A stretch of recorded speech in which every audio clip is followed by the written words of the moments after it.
我在东方网技术中心负责整个基础架构，包括底层的网络、云计算、安全、自动化、架构等领域，给东方网的整个各条业务线提供，包括前台、中台提供共享支持服务。东方网19年以来一直深耕 B2B 出海领域，构建跨境数字贸易生态平台。我们的使命是促进全球通商，成就创业梦想。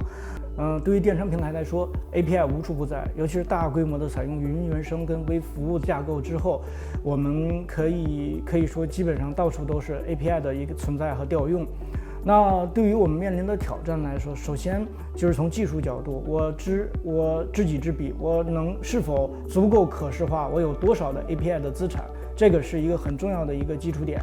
然后呢，真正对业务带来的挑战呢，可能从以下几方面说。第一，就是数据泄露的风险，无论是从中国的网络安全法，还有海外的 GDPR 或 CCPA 对个人信息、个人敏感信息的泄露都有明确的这种法律法规。那我们首先要知己，要知道自己有哪些 API 资产在传输，在传输个人数据或敏感数据，这我们是要清楚的，而且这些是我们重点关注的数据泄露的风险点。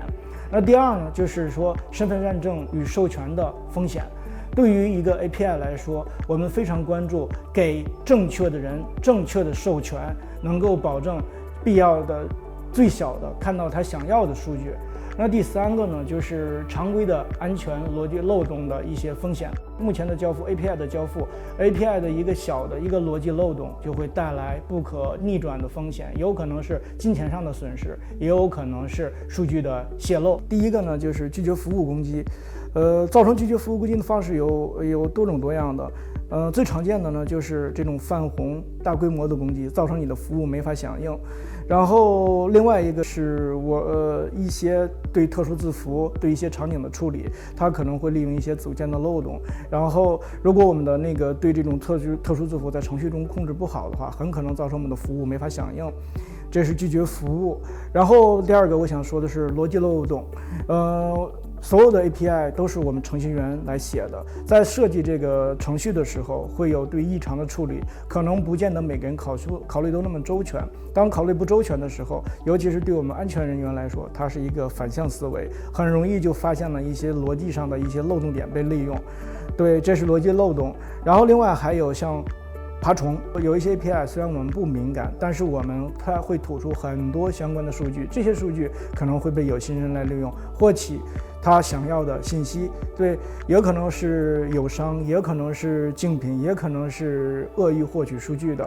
现在数据就是金钱。在边缘层面呢，我们也是跟阿卡麦深入合作。那在边缘层面呢，我们有启用了 API 的 security， 启用了 APP and API 的 protector， 还有我们的 client reputation， 这些还有 boot manager， 这些构成了我们边缘的一个 API 的一个完整的防护矩阵。拿 API security 这个产品来说，它能够提升我们的可观测性，能够输出我们想要的我们的 API 的资产。基于上一代架构构建出来的 API， 当时没有成熟的这些 API doc， 这 API security 可以输出整个 Spark 文档来给我们的安全测试做进一步的使用。API security 可以跟 APP and API protector 很无缝的去结合。当我们在 API security 里发现了可疑的行踪、问题、症状之后，我们可以一键 enable 阻断。对，这样的话呢，就是边缘的这种联动就起来了。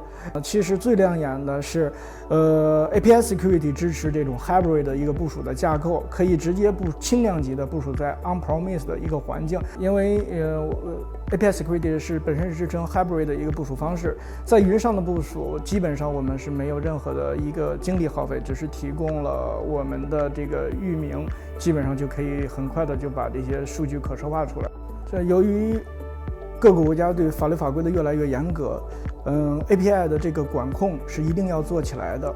那每个老板或者安全的负责人一定要清楚，我有多少的 API 的资产，能够把它可视化出来。哪些 API 资产有高风险，数据泄露的高风险？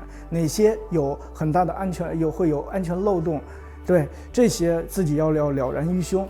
阿卡麦的这相关的产品确实解决了我们的痛点。